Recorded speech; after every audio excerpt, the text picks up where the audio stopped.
And do you think the number of cardiologists coming out are excess? I mean, compared to the demand currently.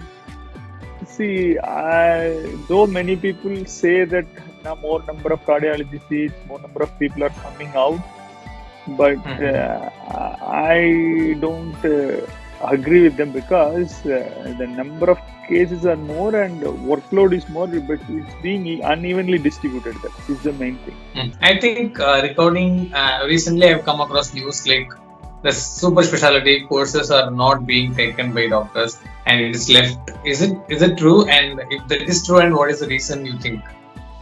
Yeah, it's there. See, in MMC, even cardiothoracic surgery is not being filled, and few specialties where opportunities are less or like the cases are less. It's not like yes, definitely there are even government medical colleges super specialty degrees were left out, all because it takes a lot of time for you to settle down. It depends on like somebody is help you, family is helping you, nobody is expecting you to support the family or giving returns.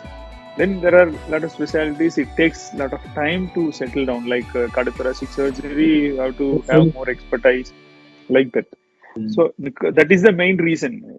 See, like in government setup, opportunities are there, and private setup also opportunities are there.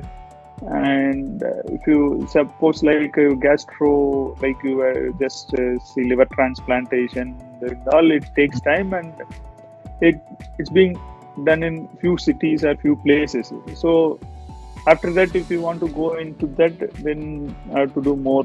It's all I was telling, subspeciality. That is the reason why maybe it's being left out. It's a long career. Yeah, even after like how after post graduation we have to settle down and then take some time to establish your practice like that. And even after in DM also, then that same cycle comes, then it's actually going to take a lot of time to see some to earn something like that for family or for yourself.